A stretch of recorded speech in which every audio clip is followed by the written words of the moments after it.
Hey, Pack.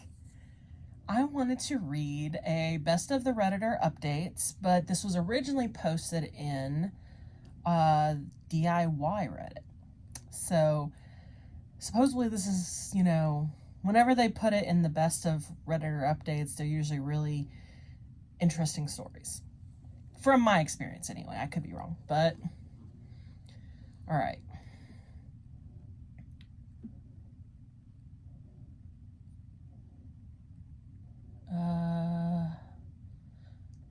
Okay.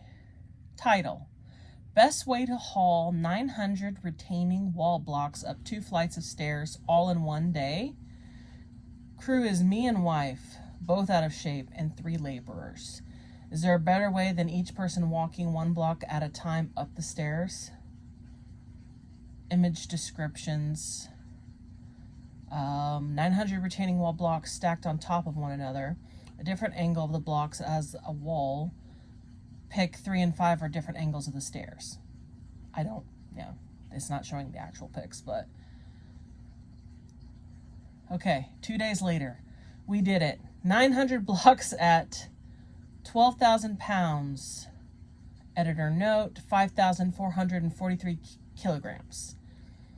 In 8 hours and 4 trips. Thanks to everyone who helped answer this question, all 3 of you. The blocks were advertised as 2,000 blocks for free, but it was all or nothing. We had to take all of them on the same day and be on our way. We beat out 4 other parties by proving we had a truck and crew who could do it. The top of the stairs was street level, and the bottom, where the blocks were stored, was a beautiful waterfront home with no access other than the stairs. Heavy equipment was not an option, and we didn't want to get too clever and scratch up the metal stairs and railings from the first flight. I expected these retaining blocks to be 25 pounds, editor's note, 11.3 kilograms each, which is why I didn't think carrying 2 at a time was sustainable. But they turned out to be garden wall blocks, weighing half that. So we did 2 or 3 at a time and carried by hand. We hired 3 gentlemen from Casa Latina, which is like a workers' unit for immigrant labor. So they were not cheap, but these 50-plus-year-olds show up on time and run circles around me and the wife. Totally worth it. But me and the wifey held our own all day and even did the last load ourselves. 2 people brought them up the first flight of the concrete landing. 3 people went up the second flight and onto the truck. Each 3,000-pound trip took an hour to load. Then we all drove the 20 minutes home and quickly unloaded and headed back. The drives were the only breaks we needed, and we knocked out 3 loads and lunch in 6.5 hours. The 4th load was mostly 50-pound capstones, but they were already at street level in a garage that we backed the truck into. So we said adios to the helpers and loaded it ourselves in about 30 minutes. All told, it was win-win-win. The owner was thrilled to get it done, the helpers got a fair wage for their hard work, and we got enough materials to stay busy in the yard until autumn. Relevant comments. How much did it cost? You nailed it. We spent about $800 total, mostly on labor. We rented a flatbed for 24 hours from Home Depot, about $140, and a few gallons of gas. Provided lunch and refreshments. Edit was close to $850. How are you feeling today? Did you wake up and feel like an old man? Our calves and quads are quite wobbly, but back and knees are fine. No pain and minimal soreness. But yeah, getting out of bed first thing was slow, and I may have whimpered. Not gonna lie, my legs trembled on only my 3rd walk up the steps yesterday, and I had a real oh snap moment. But slow and steady won the day. I felt stronger after I warmed up and got some calories in me. Thanks for asking.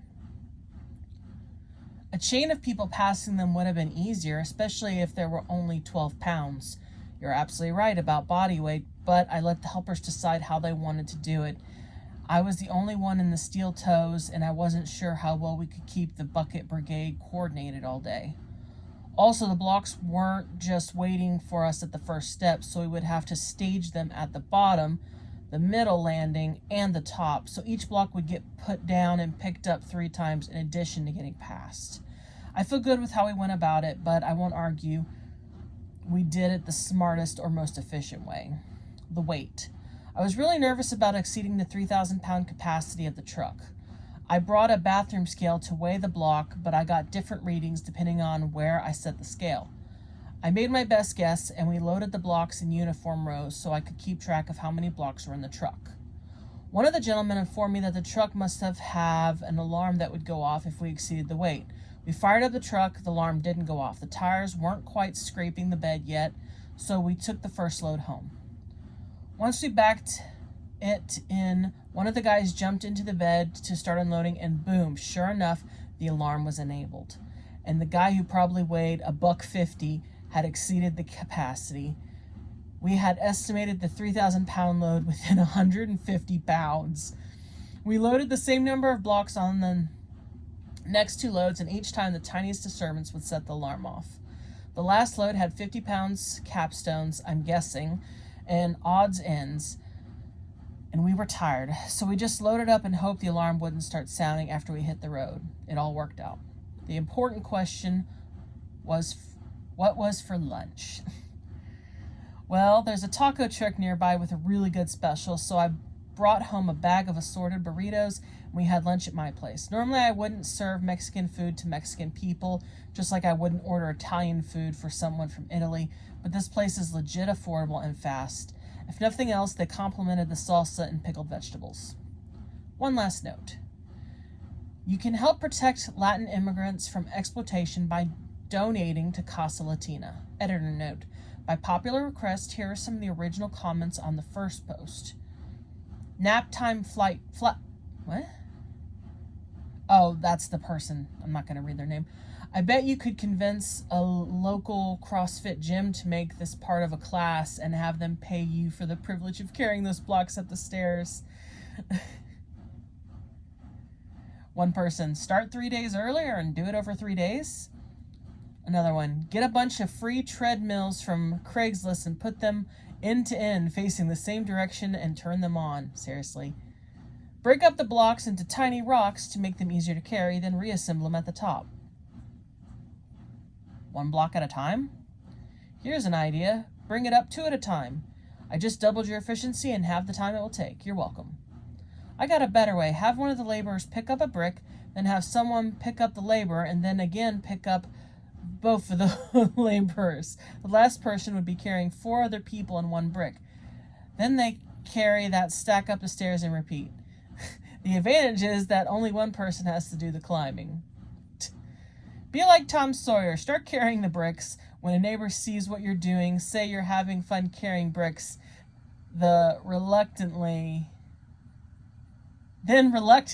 let them help. He wrote build a trebuchet. I don't know what a trebuchet. Well, I don't want to shake the thing, but yeah, trebuchet. I think I'm gonna try not to shake the camera.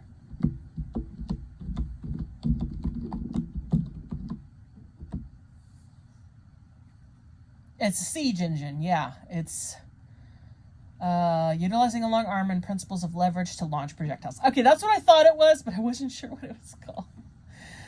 But yeah, I just saw that story and I thought that was pretty cool. There's no a-hole in this situation that I can see, but some of the comments are pretty funny. I like it. And, that's it for this one, though. Easy peasy, right? No opinions needed. I think they did it the smartest way they could. Because you have people at the top. Well, yeah. If they had enough people, the chain would have been good. But, considering they had to do it in so many loads, I think they did pretty smart. So, good for them. They were able to get that out, and that person, I'm sure, was happy that they got rid of that stuff. But like, subscribe, let me know what other Reddit threads you'd like me to try. I don't know how often I'll go to DIY, but it was cool. Until next time, howl at the moon. Bye.